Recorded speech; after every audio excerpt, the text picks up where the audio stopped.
The story of the Hundred Years' War begins with a question that seems simple but ends up shaping the destiny of an entire continent. Who had the right to wear the crown of France? It sounds almost like a royal family drama. But this single dispute triggered one of the longest and most transformative wars in European history. Why did England and France become locked in a conflict that lasted more than a century? How did a war that started as a succession crisis turn into a struggle for national identity, military innovation, and political change? And how did this relentless clash give rise to legends like Joan of Arc and reshape medieval Europe forever? In this video, I'm going to walk you through this incredible story, piece by piece, so without any delay, let's start. To understand how such a long war began, we need to go back to the complicated family ties between the French and English royal houses. For generations, English kings held lands in France, large, wealthy territories like Aquitaine, because of earlier marriages and alliances. This meant that the King of England was technically a vassal of the King of France for those lands, a situation that always created tension. Imagine one king bowing to another even though both saw themselves as equals. Resentment was guaranteed. Things escalated when the French King Charles IV died in 1328 without a son. According to English logic, the closest male relative was none other than Edward III of England, whose mother was Charles IV's sister. But the French nobility weren't interested in seeing a foreign ruler claim their throne. They invoked an old French principle called Salic law, an interpretation that kingship could not pass through a woman, and instead crowned Philip VI, a cousin of Charles IV. From that moment, the seeds of war were planted. Edward III felt robbed of what he believed was his rightful inheritance. And Philip VI wanted to show everyone that France would never accept English interference. Pride, ambition, and politics collided, and Europe braced itself for conflict. But the war didn't begin overnight. For years, tensions simmered. There were economic disputes, particularly over the wool trade between England and Flanders, and there were clashes over control of the English-held Duchy of Aquitaine. The final spark came when Philip VI confiscated Aquitaine, essentially seizing English property on French soil. Edward III responded in the only way a medieval king could, by publicly claiming the crown of France in 1337. With those words, the Hundred Years' War officially began. The war unfolded not as one long continuous conflict, but as a series of campaigns, truces, and renewed hostilities. The first phase saw the English relying heavily on their greatest advantage, the longbow. English longbowmen were fast, deadly, and capable of piercing armor at incredible distances. Their training from childhood allowed them to shoot dozens of arrows per minute, whereas the French elite knights still fought using traditional cavalry charges. The battlefield was changing, and England embraced that change early. One of the earliest turning points was the Battle of Crecy in Isle-sur-Loire. The English, outnumbered as usual, took defensive positions on a hill. When the French cavalry charged, they were met with storms of arrows that shattered their formations. Armor was no match for the speed and penetration of thousands of longbow shafts raining from above. French knights fell in heaps, and the defeat shook Europe. This wasn't just a battle lost, it was a symbol that the old chivalric world was cracking. Edward III's campaign continued with the famous siege of Calais, which eventually brought the strategic port under English control. Holding Calais allowed England to maintain a permanent foothold on the continent, a gateway for future invasions. For France, this loss was humiliating and strategically disastrous. But then nature intervened. The Black Death struck Europe in 1348, killing millions. Armies could not march while entire villages were emptying, so the war paused as both kingdoms struggled to survive the pandemic. When hostilities resumed, the conflict entered a quieter but still tense period. Both sides rebuilt armies, adjusted strategies, and tried to recover from the demographic collapse. After Edward III, the war shifted into its second major phase under his son, the brilliant military commander known as the Black Prince. His leadership reached its peak at the Battle of Poitiers in 1356, another crushing English victory. This time, not only were the French defeated, their king, John II, was captured. Imagine the shock. The King of France himself taken as a prisoner of war. France descended into chaos. Peasants revolted, nobles argued among themselves, and the English suddenly found themselves negotiating from a position of immense power. The Treaty of Bretigny in 1360 temporarily paused the war. France recognized England's control of vast territories, and Edward III agreed, at least formally, to drop his claim to the French crown. But as history often shows, treaties born out of desperation rarely last. The war reignited again under a new French king, Charles V. Unlike his predecessors, he chose not to fight open battles against English longbowmen. Instead, he relied on strategy, reclaiming territory gradually, avoiding risky engagements, and using guerrilla-style tactics through skilled commanders like Bertrand du Guesclin. Slowly, methodically, the French regained lost ground. By the late 14th century, much of the English territory in France had been reclaimed, and the momentum had shifted. Meanwhile, back in England, political unrest grew. The death of the Black Prince and the weak rule of Richard II destabilized the country. High taxes and war fatigue triggered revolts like the Peasants' Revolt of 1381. England's internal problems gave France time to strengthen, reorganize, and prepare for the next phase. The early 15th century opened a brutal new chapter. Henry V, one of England's most capable warrior kings, revived the English claim to the French throne. His campaign led to one of the most famous battles in medieval history, Agincourt in 1415. Once again, English longbowmen proved devastating.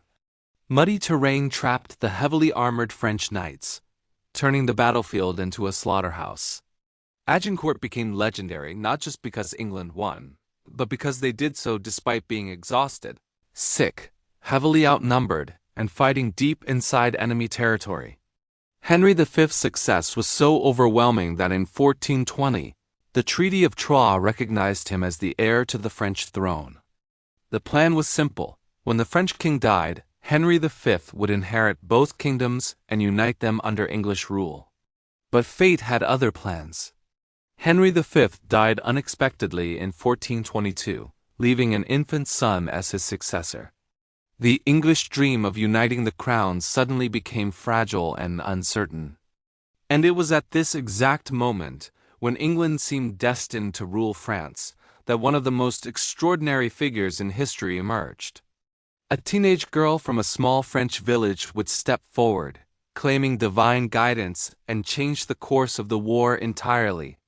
Her name was Joan of Arc, and her arrival would transform France's despair into hope.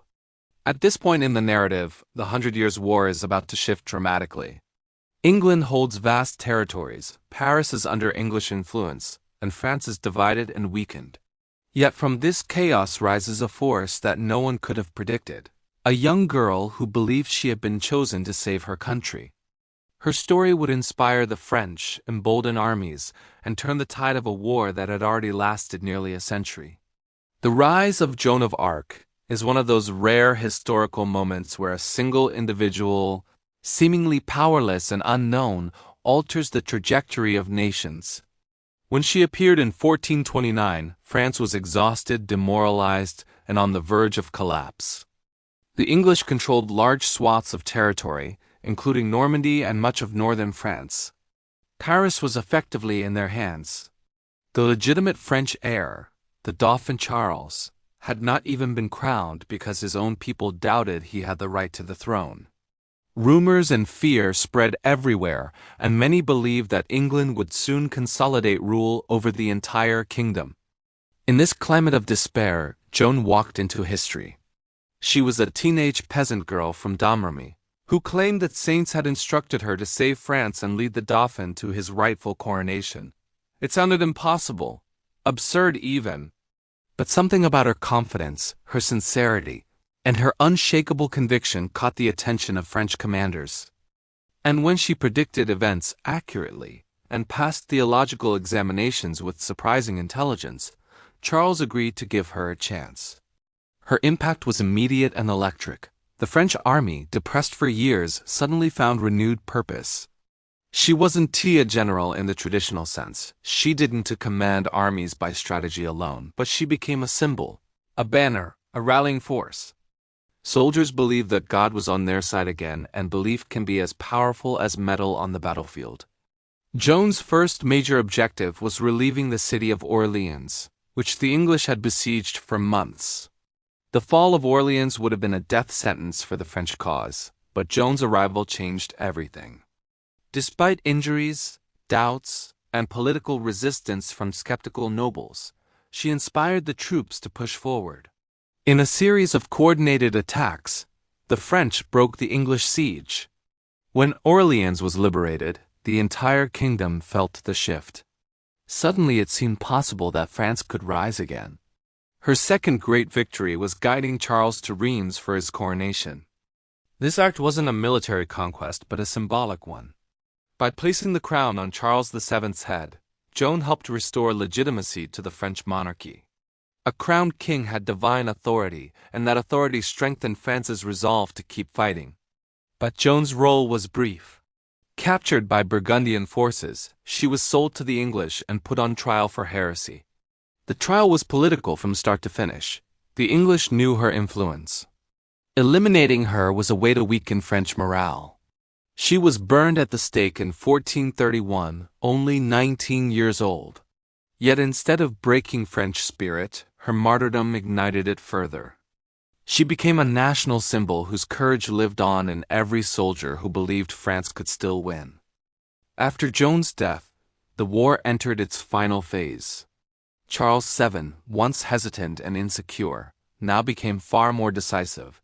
He reorganized the French army, introduced new taxes to support regular troops, and began adopting the gunpowder technology that was spreading across Europe. Cannons and early firearms slowly eroded the English advantage. Meanwhile, England faced internal problems, financial strain, political infighting, and questionable leadership under Henry VI, a weak and mentally unstable king. The French systematically reclaimed territory. Normandy fell in 1450 after the decisive Battle of Formigny. Gascony, one of England's last great holdings in France, collapsed after the Battle of Castellon in 1453. A battle that showcased the growing power of artillery.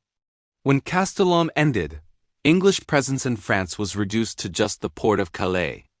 After more than a century of conflict, France had finally pushed England out and restored its own borders.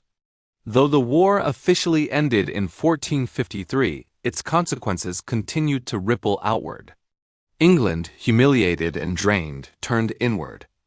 The loss of French territory played a major role in triggering the Wars of the Roses, a brutal civil war between the houses of Lancaster and York. England would remain internally fractured for decades, and its dream of ruling France was forever over. For France, the outcome was transformative. The prolonged struggle unified the French people under a stronger monarchy. Local nobles who once rivaled the king in power were weakened. Central authority grew. France emerged not just victorious but more cohesive, more stable, and more prepared to shape European politics in the centuries ahead. The war also accelerated military evolution. The dominance of the longbow declined as gunpowder weapons advanced. Armored knights, who had defined medieval warfare for centuries, gradually lost relevance. The 100 Years' War pushed Europe toward a new era where infantry, artillery, and professional armies replaced feudal levies and noble cavalry charges. It marked the beginning of modern warfare in many ways. Economically, the war had devastating effects. Villages were destroyed, farmlands ravaged, and populations uprooted. But out of this destruction came major shifts. Taxation systems were restructured, trade routes were re-established, and new administrative institutions developed to manage prolonged conflict. Governments became more sophisticated, partly because war forced them to evolve. Culturally, the 100 Years' War reshaped national identity. Before the conflict, people in France and England often saw themselves as subjects of local lords more than as members of a nation. But a century of fighting solidified a shared sense of belonging. the French became increasingly united under a common cause and a common king. The English, though defeated on the continent, began imagining themselves as a distinct island nation with its own destiny separate from France. And then there is the legacy of individuals. Joan of Arc became one of the most iconic figures in world history, a saint, a warrior, a martyr, and a symbol of resistance. Henry V became the ideal image of a medieval warrior king. The Black Prince, Edward III, Charles V, and Charles VII all shaped the conflict in profound ways.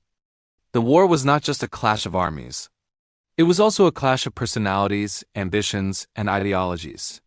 When we look back today, it's remarkable how a war that began over a succession dispute expanded into a century-long transformation of Europe. What started as a royal feud ended as a battle for identity, sovereignty, and the future of the continent. The 100 Years' War left scars, forged heroes, altered borders, and changed the way nations thought about themselves and their enemies. And as with every great conflict, the question remains, could it have ended differently? If England had leveraged its early victories more effectively, or if Henry V had lived longer, or if Joan of Arc had never appeared, would France exist as we know it today? Would England have become a continental empire? History is full of turning points, and this war is filled with them. In the end, the 100 Years' War shaped two nations and laid the groundwork for the Renaissance, for the rise of centralized monarchies, and for the birth of the modern European state. It is a story of ambition, resilience, tragedy, innovation, and transformation, a reminder that even the longest struggles can ultimately redefine the world. So now I want to hear from you. If you were living in that time, whose victory would have seemed more likely to you, England or France, and why?